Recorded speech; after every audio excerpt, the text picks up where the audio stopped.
Hi everyone, welcome back to the channel. Today I want to do a spoiler talk video review of If I Had Legs I'd Kick You. I am going to do a spoiler free section at the start and then give a 3, 2, 1 warning and then get into a spoiler talk. But If I Had Legs I'd Kick You is an A24 film, a new release A24 film starring Rose Byrne, Conan O'Brien and asaprocky. This film has been compared to Uncut Gems, which I don't think is the best comparison ever, but essentially it's following a mother navigate motherhood, all right, deal with a situation with her child, and it's a constant barrage of stress, right? It's very visceral filmmaking. You're following her navigate her day-to-day life when she has had to move to an apartment complex because her roof has caved in and she's dealing with a child that has a complicated health problem that she needs to make sure her child makes a certain weight so she can get an operation. So essentially we're following a mother juggling a bunch of difficult situations, trying to make it all work.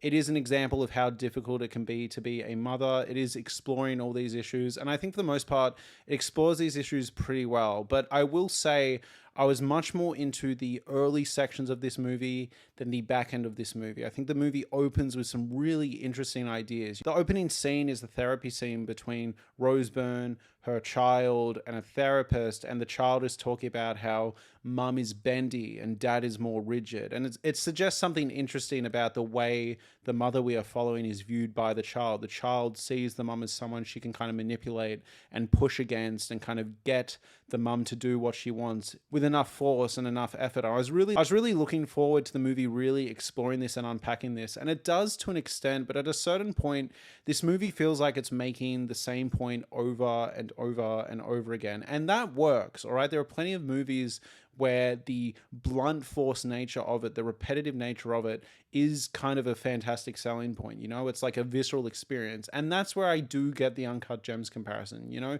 Uncut Gems is watching a character just deal with the same situation and watching everything stack on itself. But there's an interesting character portrait and character study there. And that's where I think If I Had Legs I'd Kick You slightly fails. I think the characters are kind of kept at arm's length to an extent, and not in a way that I found interesting. Instead, in a way that I found left me wanting more. You know, there were certain emotional beats and moments between characters where I was sitting there going, well, I don't know enough about either of you to know who's in the wrong here, who's in the right here. Particularly a scene between Rose Byrne as the mother and Conan O'Brien, her therapist slash boss. Rose Byrne works as a therapist, but she also gets therapy from her boss. They have a fight scene, an encounter scene at a certain point where both of them are saying quite visceral and harsh things to one another.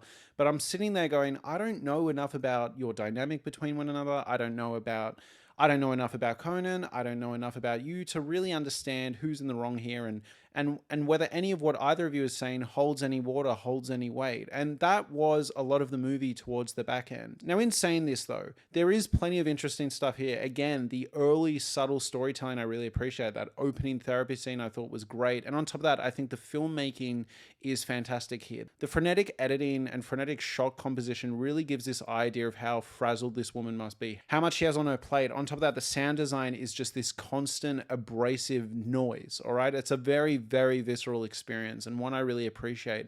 But it's these quieter, slower moments where I think the movie seems to almost struggle. It's these moments where you should be getting some character work or some introspection, and instead it just kind of, for lack of a better word, piss farts around in a way that I didn't find particularly satisfying.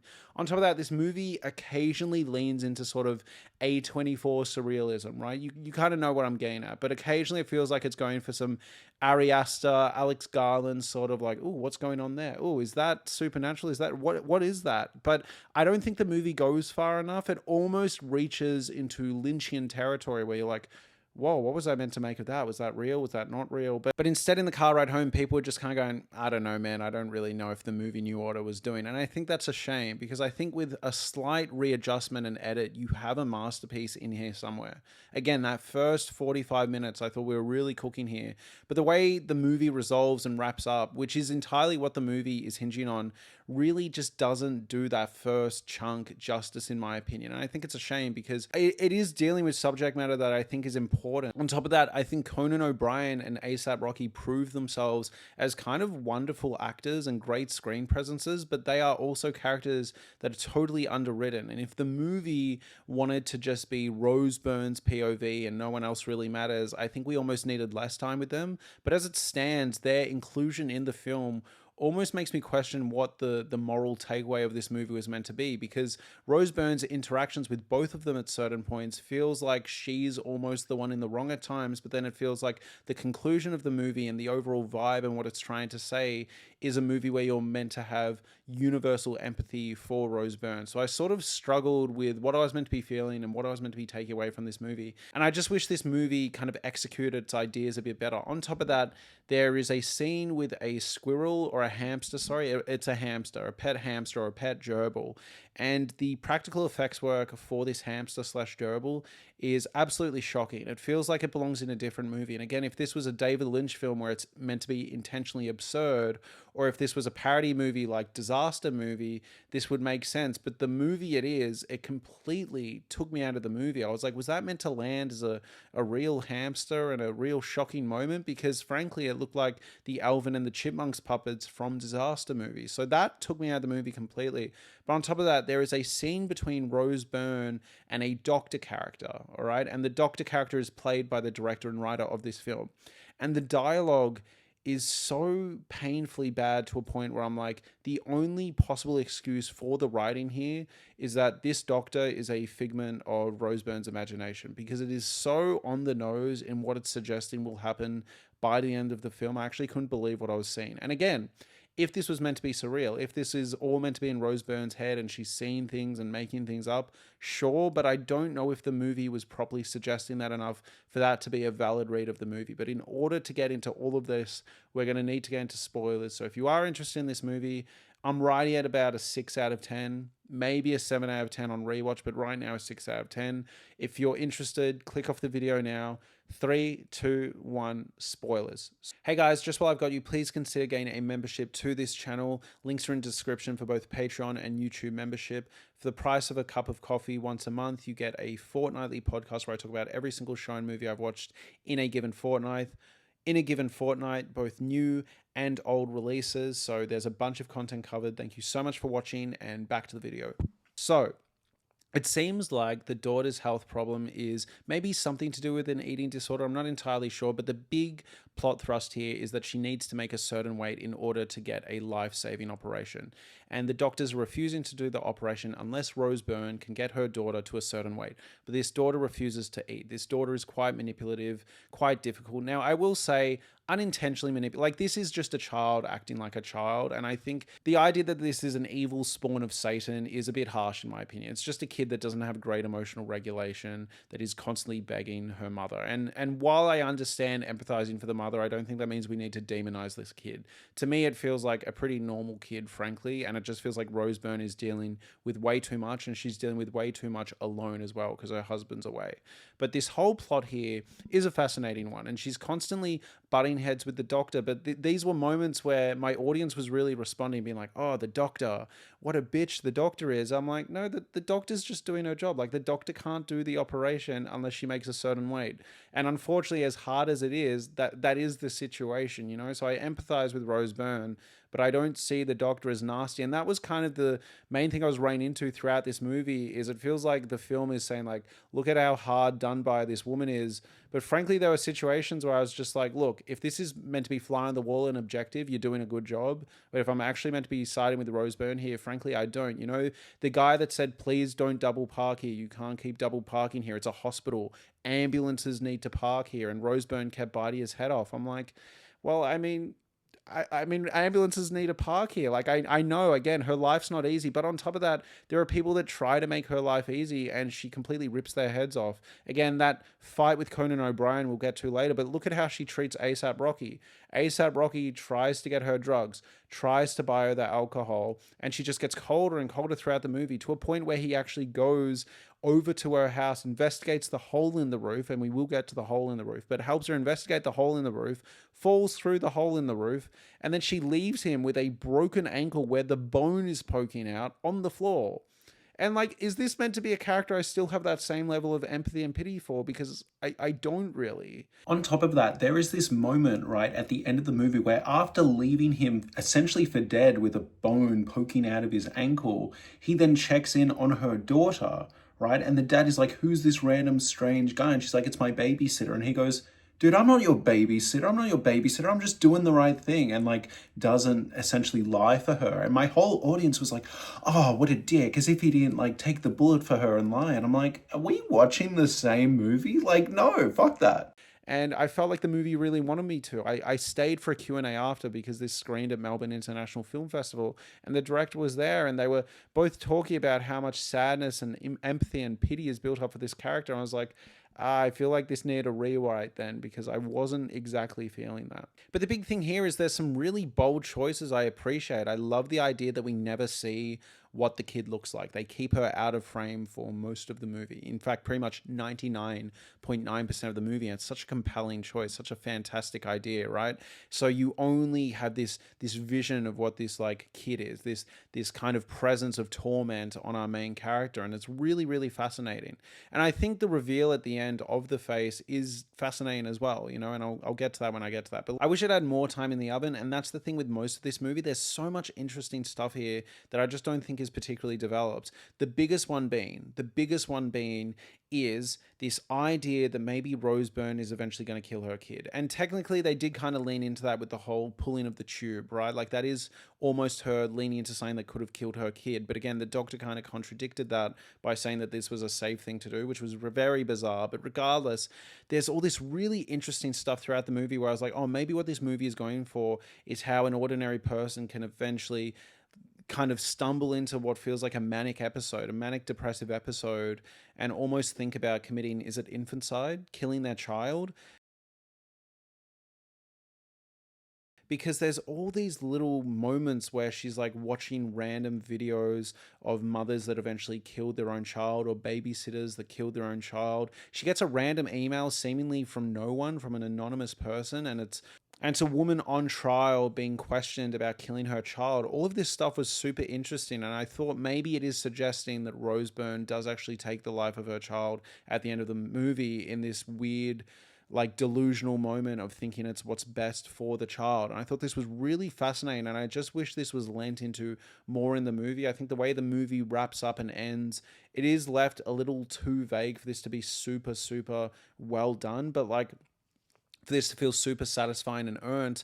But I do think there's something there, and I wish we got more time with it, because I think that ending would have really landed well if it wasn't just frankly so clumsily executed. I think if you had really lent into this idea of how a normal, ordinary woman almost turns into a killer, whether on purpose or accident, and build in empathy for that, I think you could have really, with a better ending, like made a masterpiece of a film. But as it stands, the ending feels a little vague and a little wishy-washy, and I don't know if we're meant to interpret that she's drowned herself or she has killed her child the way these things were kind of suggesting throughout the movie, these videos she was seeing, or if she simply just reached her limit, ran into the water, had a splash of cold water to the face, so to speak, and then went, I am ready to be a mum now, like those women behind me interpreted it as. And frankly, I don't think the movie has built up any interpretation enough for that to feel like a valid one, but I also don't think this movie feels intentional enough where I'm like, maybe that's the point. You know, so it's just really unfortunate to me, because I think Rose Byrne gives an absolutely phenomenal, fantastic performance here in an otherwise movie that is constantly oscillating between moments of greatness and genuine ingenuity and creativity, but also simultaneously leaning on tired tropes and feeling slightly undercooked and slightly underwritten, and ultimately results in a movie that I will think about occasionally, but sort of think about as unfulfilled potential rather than thinking about how great it truly was. Let's talk about the hole in the roof and the hole in the stomach, right? This is where I thought the movie was cooking with some parallels and leaning into some Lynchian territory. It seems like the hole in the roof is meant to be somehow connected to the hole in the daughter that is currently unplugged, right? It has a tube that she's being fed through, all right? And there's that awful scene that I alluded to with the doctor, where she starts talking to the doctor, and the doctor says, look, like, she needs to make a certain weight to get this tube taken out. And then Rose Byrne, somehow they get to the point where the doctor just goes like, look, it's not a big operation, all right? Like, it doesn't take that much medical expertise. Like, the doctor just needs to pull it out. Like, there's no surgery, no operation after. It's just simply pull it out. And it's so heavily telegraphed that like Rose Byrne is going to take this out. I'm like, why would any doctor ever say this to a woman, a wife who she's been judging this whole movie, right? This doctor knows that this woman is on the brink and really struggling, and she's basically giving her a sales pitch to pull out the tube herself. I'm like, why would you tell anyone this? Let alone someone who's at the end of their rope. Like, she's literally sitting there. It almost felt like it was intentionally cartoonishly over the top, like having a satirical edge where this woman's like, definitely don't pull it out. Like, definitely don't do that. It was really bizarre. All right. And maybe this is completely going over my head, but it almost reminded me of that scene in House that Jack built. There's this opening scene where a woman's in a car with someone who happens to be a serial killer, and he doesn't want to kill her, but she keeps going like, oh, what if you're a serial killer? Like, you could just bury me out there. Like, oh, no one would ever know. And he's like really trying hard not to kill her, but she's almost tempting him to do it in this like ironic way. And that's what this scene felt like. And again, if this is intentional, sure. But given scenes that happen later on with the doctor, where the doctor's really chastising her and kind of not taking her seriously, this scene just really sticks out and just feels like the world's most clunky exposition dump. But yeah, at a certain point, we do get into some Lynchian territory because Rose Byrne pulls the tube out, and the tube just keeps going and going and going and going. Like, it goes for ages. It feels like a kilometer of tubing coming out. It's definitely meant to be surreal in this moment, but a lot of that can be just chalked up to her being sleep deprived and probably seeing things. We have moments where she's seen kind of stars and things in her head, and there's this weird visual imagery where it looks like a CD in the center and it's like all stargazy whenever she looks into the hole. So there definitely is a parallel there. And it seems like when she takes the tube out of the daughter, the hole also happens to get fixed in the real world by her husband. So I do think there's something there. Now, my interpretation of the end of the movie is that she may have inadvertently killed her daughter, or like unintentionally killed her daughter, and she runs off in denial and drowns herself in the sea, is how I took it. And then as a result, when she comes back to Earth, she can finally look at her daughter and see her daughter's face, and that's why we see her daughter's face. Because otherwise, I think the movie ends like a wet fart. I heard women behind me while we were walking out of the theater saying like, "Oh, so it looks like she's finally ready to be a good mother, finally ready to try hard for her daughter." And I'm like, okay, let's give Rose Byrne's character some credit. She was trying her ass off for most of the movie. She definitely wasn't perfect, and there were some things she did where I'm like, no, you're on the wrong side here. But Rose Byrne was trying. I don't think she was a lazy mother at all. And it's weird that this is the takeaway from a vast majority of the audience I was with, this idea of like, oh, it looks like she just ran into the water and is finally ready to show up and be a mom. I'm like, okay, so this movie must not be communicating what's going for well. But to me, the only way this movie is really fascinating and wraps up in a way that I find thought-provoking is if pulling out the tube did actually result in the daughter dying. That's why the father is so horrified when he walks into the room. She runs off into the water and drowns, and then is having this vision of finally being a good mum for her daughter, or like connecting with her daughter properly. Now, there are some interesting ideas here. There's this monologue she has, or this fight she has between Conan O'Brien, her therapist, where they go back and forth, and she talks about how she had an abortion at a younger age, and she's had this constant fear that maybe she aborted the wrong daughter, so to speak. Like, maybe that was going to be the child that she properly connected to, properly knew how to mother, came at the right time, and maybe this daughter she currently has isn't that. Maybe if she had that daughter 5 or so years ago, whenever it was, that would have been the daughter for her. This is heavy, existential, fascinating like stuff, right? Like really, really interesting territory. And it's kind of dropped here and then never fully addressed again. And it does explain Rose Byrne's maybe disconnect with her daughter. But I think truthfully, the situation in this movie is already so hostile and so tough for Rose Byrne that I didn't really have an idea. I wasn't sitting there during the whole movie thinking she hates her daughter. I just thought, oh, Rose Byrne has a really hard lot in life right now. You get what I mean? Like, I wasn't sitting there watching what I thought was a portrait of a mother who really didn't like her daughter. I was like, well, of course the mother's going to be stressed. Look at everything she's dealing with. That's why there's a bit of tension there. And also, the daughter can exacerbate that tension, sure. Anyways, regardless, there is a really interesting subplot with Rose Byrne, who works as a therapist herself, and one of her patients. And it's a young mum that eventually abandons her baby to Rose Byrne, a character who already can't look after her own child, let alone another baby. It's a really interesting subplot. I wish it had more time in the oven, and that's the thing with most of this movie. There's so much interesting stuff here that I just don't think is particularly developed. And look, maybe on further rewatches, I'll be able to deconstruct this movie more and really piece it together. But as it stands right now, I think it's just really a shame. There are interesting ideas there, all right? The idea that this movie is watching a normal woman kind of spiral into infanticide, if that is the correct term, is super interesting. I also like the allegory and the parallels between the hole on the stomach fixing up and the hole in the roof fixing up. But at the same time, it feels like the movie just doesn't go surreal enough and holds its cards too close to its chest. And again, I wish we got more character work. I wish we got more around the child she aborted. I wish we got more between her relationship between her and her husband, or her and Conan O'Brien. It's just a shame. It's just a shame because it's got all the pieces. Anyways, thank you so much for watching, everyone. Please like, comment, and subscribe, and consider getting a membership like I mentioned earlier. Thank you so much, and have a lovely day.